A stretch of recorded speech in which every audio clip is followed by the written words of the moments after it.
Assalamu alaikum wa rahmatullahi wa barakatuh, brother. I can't tell you how delighted I am, alhamdulillah rabbil alameen, to finally be meeting both you and your beloved wife, Shafa. Last time we tried to do this, it wasn't written for us. And, there's many lessons already that we've been able to share with one another, all your experiences here, mashallah, in Al-Qahira. MashaAllah, the journey of learning Arabic, all the challenges in that journey, first starting with Cairo Airport, which I can totally empathize with. So I'm wondering, brother, if you could just, share sometimes some of the stuff we didn't talk about and some that we did talk about, but to share, some of your motivations for wanting to leave your family, leave the country that you know, the UK, to step away many miles to learn Sharia, as opposed to, studying at Markfield, for instance. Wa alaikum salam wa rahmatullahi wa barakatuh. Doctor, it's a pleasure, of course. Our pleasure to host you and see you. Obviously, we tried earlier this year. Alhamdulillah, it's a pleasure that you found me here. We thank Sheikh Fahim and Gift of Knowledge Foundation and Sheikh Salina for arranging this and allowing this to happen. Alhamdulillah. So my studies journey, it goes back to the UK, to early roots, spending years trying to learn Arabic, trying to memorize Quran, and taking time to study in certain institutes privately in the UK. How old were you when you started? Not as young as I should have been. 21, 22, early 20s. So you've done your English university? Yeah, I was even in my last year of university, right. And I think that's when I got really enticed towards studying Islamic studies. Yeah. And what were you studying? In my university? Yeah. Accountancy. MashaAllah. I graduated as an accountant, and I work as an accountant at times. Fantastic. But it was the root of Islam that really, or any Islamic studies, that opened doors and showed a different path for me. Alhamdulillah. So I had certain teachers. Mm-hmm. One teacher was a graduate of Al-Azhar University, right. and also his younger brother, who also was a teacher of mine, he was also a graduate of Al-Azhar University, and he was still here at the time when we first met. A third teacher of mine was a graduate of Medina University. Mm-hmm. So they all had their experiences abroad. And as much as we studied with them in the UK and a few hours each week, it was never enough. It wasn't that immersive environment. Sure. And that was the main problem I found. I'd spend 2-3 hours with them once a week.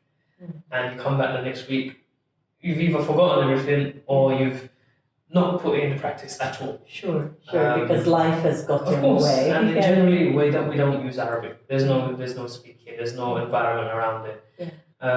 So it led me to think about coming abroad. And they used to push it. Teachers would always say, yes, do what you can here. Once you've got enough money, or once you've got a good situation, family situation, if you can, try and head out. Alhamdulillah, after maybe 3-4 years working, trying to save a bit of money, making the intention, making the family aware, making sure everyone's happy with the idea. And were they? Not everyone. Not everyone. Majority weren't. It's very difficult to please all the people all the time.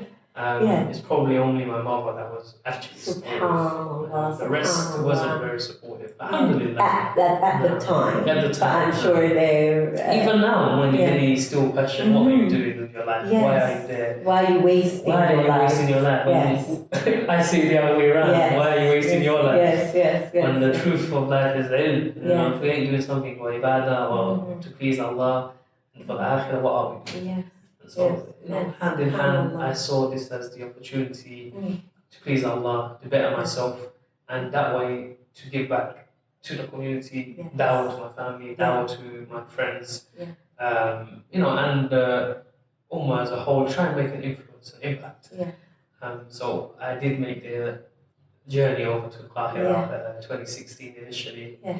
And what was that like? Tough. What month was it? November 2016. Okay, so at least it was a bit cooler. It was quite surprisingly cold. Right. I didn't expect it. Yes. We knew So you'd come in your lightweight. Yes. Egypt, I imagine to be hot and like you see on the holiday brochures and videos, but it was very different. Yeah. And that winter was very tough because these houses are not made with central heating or any comforts. It's raw and cold and it's like frigid. And you didn't bring one jumper. No, I didn't prepare for the winter at all. Alhamdulillah. Subhanallah. Yeah. So the journey started from around 2016 with intention to learn Arabic and memorize Quran first. Yeah. And Allah plans for us. Of course. I did want to go Azhar. Yeah. I didn't know if it's viable, truthfully. And I didn't know if the journey is viable, the years financially is affordable, and so on. So, alhamdulillah, 6-7 years later, I'm in Azhar in the university. Studying Sharia Islamiyah, the Arabic language. Still on the journey of studying Quran and many other private subjects we study. And the aim is, of course, to go home, return, and give back to the community, do the dawah. And just like when reading the Quran, Rabbana subhanahu wa ta'ala blesses those with the ta'ta'. You know, we were talking earlier, me and your beloved wife, we were talking about the jihad with the tajweed and how difficult it can be and, that commitment and that it's not everybody's skill set. I think that one of the things that we exchanged is about how, subhanallah, Rabbana subhanahu wa ta'ala has created us all different. Some of us with a great aptitude for language, some of us with less of an aptitude for language, some of us, mashallah, good with numbers, and some of us less good with numbers. So, I really admire the fact that, even though you may have, found that that little bit of a challenge to grasp the language, to excel in the language, to be perhaps even met with disappointments, because I think earlier you were saying that you expected it to be quite straightforward, and it wasn't. So just tell me a little bit about how you overcame those disappointments. So, let's go to the language first. As you mentioned, language is the core of our deen, core of our studies.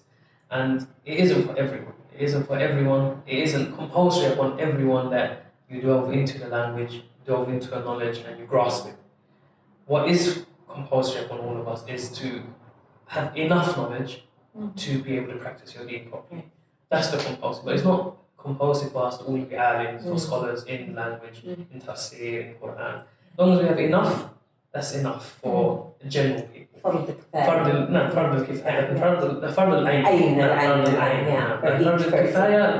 There must be someone within your community that is an alim or scholar, someone that you can turn to.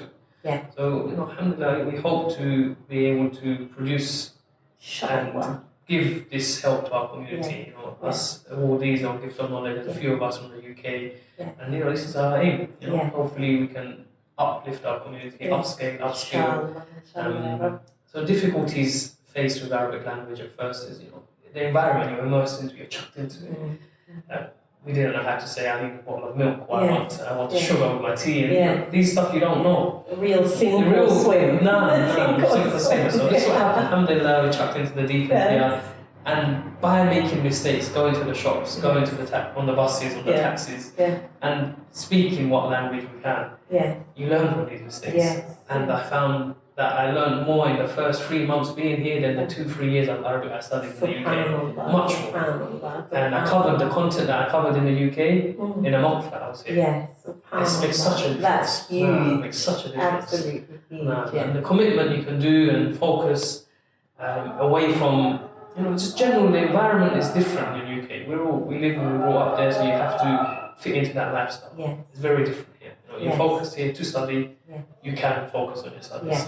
There's some obligation you deal with, but most of the time study is the primary focus.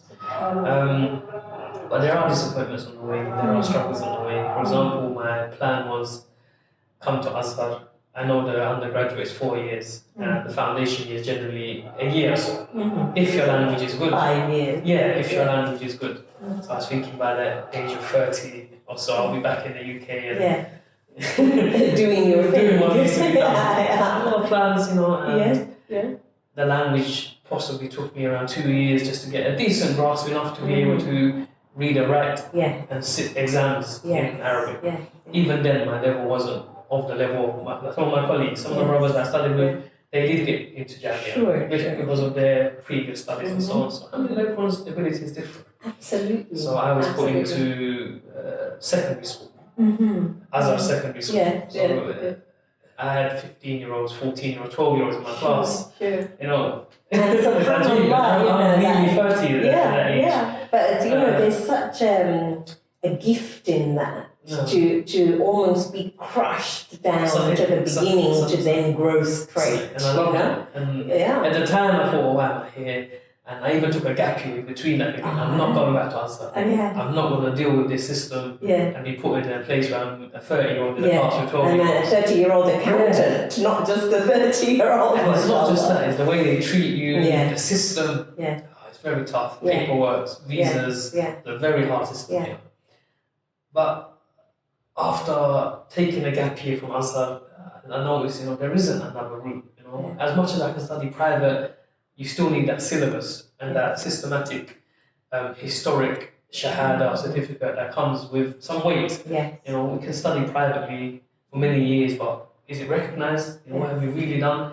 Can't be told unless you get an actual shahada or actual proof you've studied in an institute. Of Al-Azhar as well. I joined Zaza again, carried on with my journey. Did you have to wear a school uniform? No, alhamdulillah. It's a different. I'm glad you didn't have to do that. I was also Ajib. Sometimes there was a year where you're not allowed to wear jilbab. Yeah. Ajib. Yeah. There was a year this rule changes and that rule changes. And then last year, when I was in the last year of college, we had to wear the Azhar uniform. Yeah. So at last, the law changes every year. Yeah. But again, flexibility, teachers' flexibility. That we in the UK are very spoilt with, things meeting our expectations. That you can check online what will happen before you go to the university. You can, if you want, use Google Earth to look at exactly where it is. And that is, it's unknown. Denied that. We came to an unknown situation. Unknown territory. Yes. Alhamdulillah, difficulties. There's still difficulties, but the studies, we enjoy it. Yes. And we see benefit in it. And how many hours do you study a week, roughly? A week? I don't know weekly, but daily. Daily? You should 5 to 6 is a small amount. It should be more. I'm not giving the haq. I'm doing as I should. I should be doing more than 5 to 6. And what are you studying in the So right now, in my first year of Kulliyat Sharia, we do tafsir. Tafsir wa ahkam. So how rules are derived from tafsir, Quran. We do mustalah al-hadith, which is the science of hadith. So how different hadith scholars terminology of hadith. Now one hadith is rated sahih or da'if or different terminologies. And you look at the history of these scholars and the lineages to understand the weight of how strong a hadith is. And it's not just general kalam of how the lineage come down right from the Prophet sallallahu alaihi wasallam.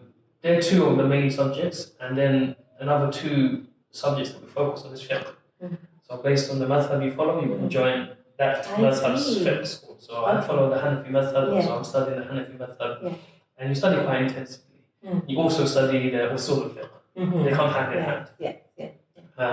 This term we've also picked up qada, so how rulings in this Western society or in this current day and time is derived from the Quran and Sunnah. Actual rulings that is crucial in court.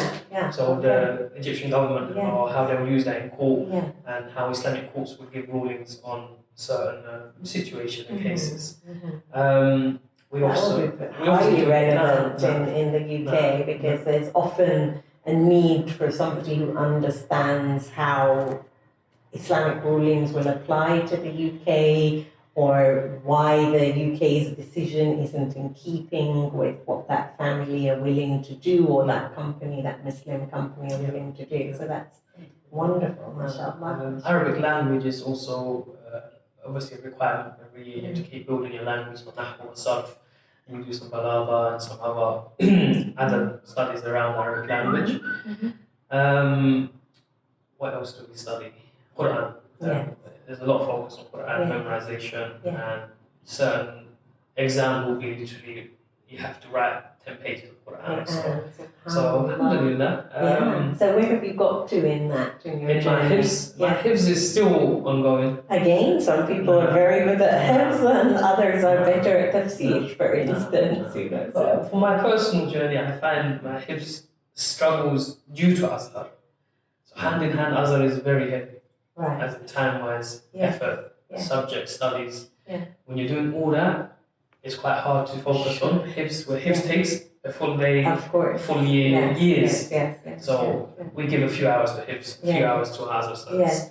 And hand in hand, they slowly grow, but it hasn't grown as much as I'd like. May Allah grant you that. There's still many answers there to complete. Yes. Well, it's just about keeping going, isn't it? Just keeping going. It may take a lifetime to grasp all the things that you want to grasp. And, you know, in terms of gift of knowledge and the support that you've received from them so far, could you tell me a little bit about how that works for you? Is it on school fees? Is it on Al-Azhar fees? Is it on living? What is it? So generally, gift of knowledge, of course, not everyone may know, but they sponsor £3,000 to a Sharia scholarship student. So £3,000, generally, if I look at my own costs, I'm looking at around 8,000, 7,000, depending on the year of how much it costs to live here for the year. And that's including rent, food, studies, travels.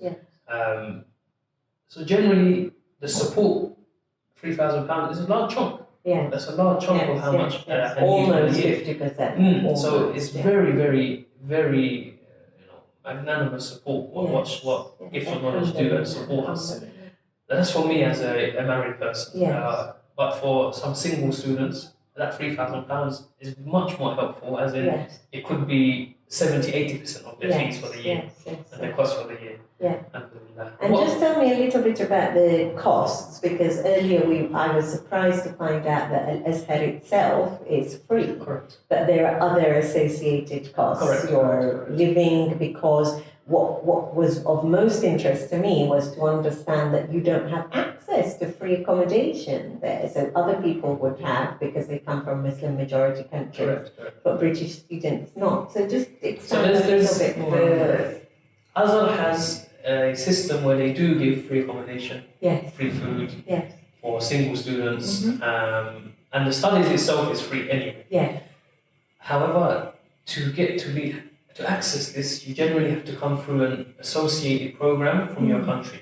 For example, Indonesia, Bangladesh, Pakistan, a lot of the African Asian countries have direct association with Azhar. So they have an association in their country and here. I see. So when the students come, they come through this passage. So there'll be contact. Correct, there'll be contacts, there'll be liaison. So you're coming into accommodation ready for you, system ready for you, stipend ready for you, and so on and so on. Whereas for most Western countries, I could say most European countries, Britain, US, and any other European countries, we don't have this association. So that's an extra level that you have. So we always come, generally, there's hundreds of British students that come alone. With no access to Azhar, no understanding, and they come here, you find contacts, you apply for Azhar, takes a year or so, you get into Azhar, you start your journey, then you can apply for the stipend, and then you can apply for possibly the accommodation. But a lot of times it don't work for us because our Islamic studies isn't recognized. Even if you studied in Islamic institutes in the UK, it's not recognized because it's not from a Muslim majority country or in Arabic medium. So therefore we generally start at the bottom. So even though the fees are free, you're living here. And all the studies you have to do pre-Azhar, even while in Azhar. For example, I do certain Aqidah classes, certain private Quran classes, certain Hadith classes. These are supplementary. You have to do these studies in hand to match your Azhar studies. This is where gift of knowledge really support me. So most of the gift of knowledge fees that come is for my private studies. And this is what helps it going. Private studies generally cost a lot. So we're looking around, now it's around 100 Egyptian an hour, 150 Egyptian an hour, which is what £3-4 pounds an hour, £3-4 pounds sterling an hour. Which sounds like nothing. Sounds like nothing, but compared to the fees when you do England, £3-4 pound an hour and you study 5 hours a day, and 6 days a week, it really builds up. The studies cost. Absolutely. So this is. And if you weren't to do those complementary adjunct studies, would you struggle in your studies at Azhar? Definitely would. Right. Because okay. So it's the university essential. system, as you know, is a lecture-based system. So you go in, you're lectured. It's given from the book. You take what you take, but your own research and studies has to be done externally. Otherwise, you'll sit that exam and you're not ready for the exams. Absolutely. So we have to do the supplementary studies. And a university syllabus doesn't cover everything. We'll come out of Azhar, and if you don't know supplementary studies after 4 years, you've only got the bare basics. That's the truth. Which will then make you flounder. Yes. You won't be a qualified imam or a scholar as you should be. So you have to do these supplementary studies.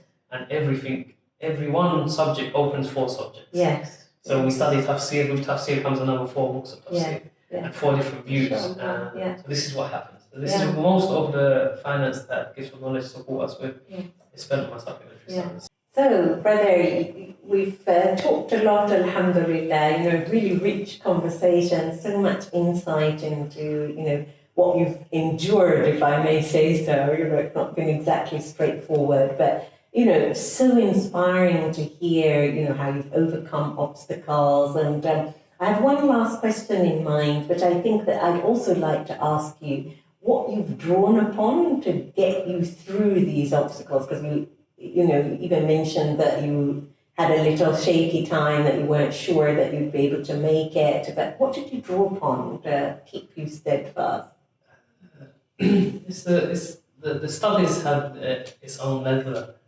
His own sweetness, his own beautification, and the taqwa and the growth in your iman, and your growth in your language, and understanding of Quran. I find all this always brings you back.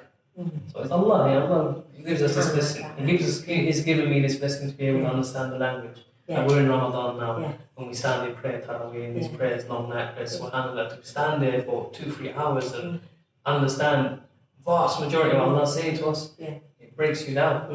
And the more you learn, the more you understand what Allah is trying to give us, trying to tell us, the more you can derive from His rulings and His scriptures. It just always brings me back. And I feel like this is what it is, the beauty of this. And when there's times that I travel to the UK a few months, sometimes it becomes 5-6 months, I feel so detached. And I'm yearning to come back. Just want to come back to Misr, just to be able to study. If not Misr, at least seclude myself in my books again for a few hours or a few days. And this is what I feel, the pull and the draw. The more you get involved into the deen, the more you get involved into knowledge, it only gets better. It only gets opens more doors. It gets sweeter now. And the whole gets stronger. The whole gets stronger. Like a grasp on you. So like we mentioned that my aim was 5 years I go back and work in some Islamic environment or field. The more you study the deen, 5 years is nothing. I could be doing this 50 years if Allah gives me the tawfiq to live that long. And I'll still be nothing. I still have no knowledge. I wouldn't grasp anything that should be grasped, or an inch or but a lot more than what you had before you came, and a lot more than those who haven't been blessed with the opportunity to come. So, it's a lifetime journey, as you were saying, rereading an ayah, thinking, gosh, I never thought of it in that way, or never thought of applying a particular ruling in this context, because there was a mani, an exception,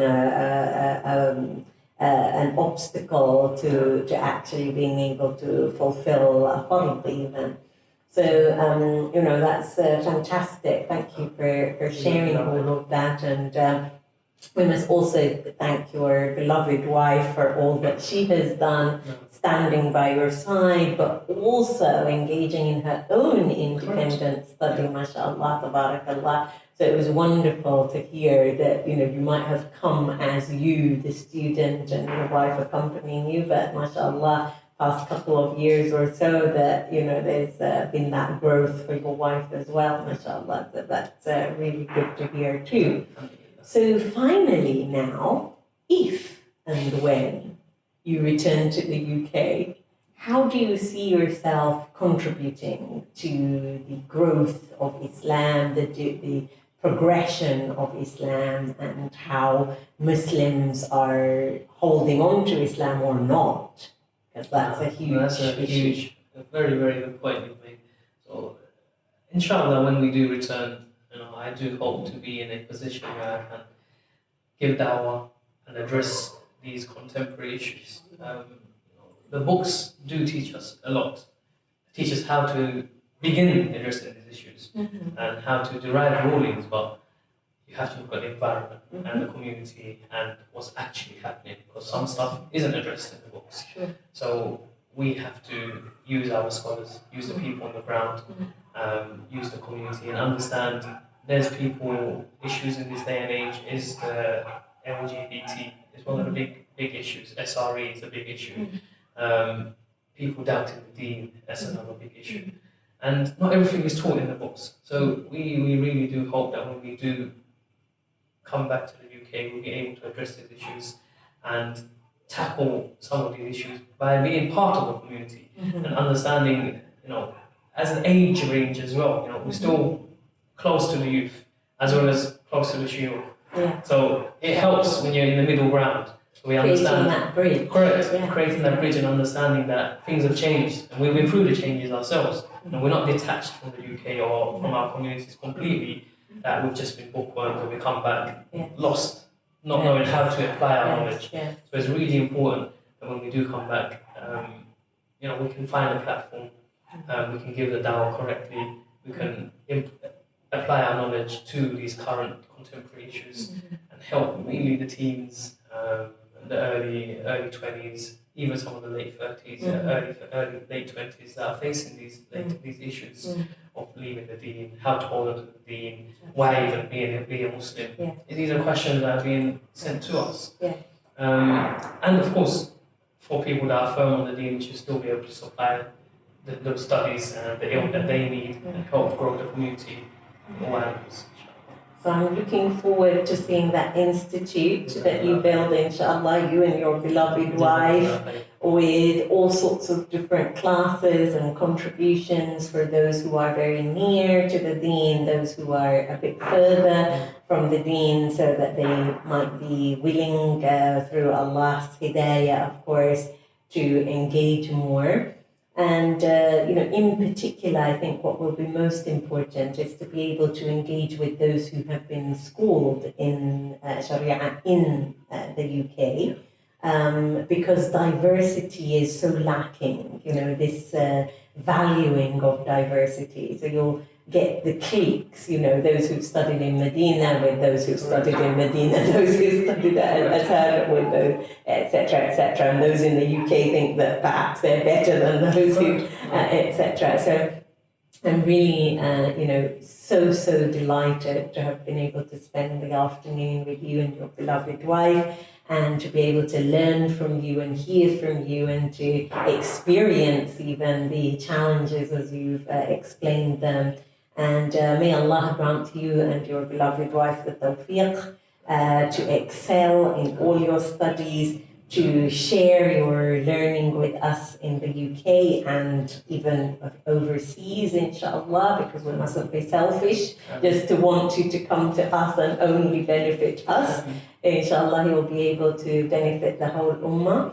And also to, make new growth, with Allah's tawfiq, to grow the understanding of diversity, valuing that diversity, even in terms of the madahib as well, to actually embrace the, different schools of thought about a particular matter, and to grow that very important part of our deen, which is the ikhtilaf, how to disagree well, without having wars that we see all over the world between different madahib, that power struggle. So again, in the UK, we have those sorts of issues as well, different groups with different thoughts, for instance.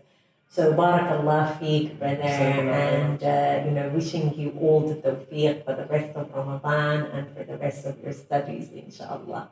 Thank you for coming by and blessing us with your presence, and of course it wouldn't be we wouldn't be able to do this without the support of Gift of Knowledge and Gift Foundation. جزاكم الله خيرا. Sheikh Fahim and Sheikh Salim, of course. Barakallah feek, brother. Barakallah feekum for your commitment as well. Assalamu alaikum.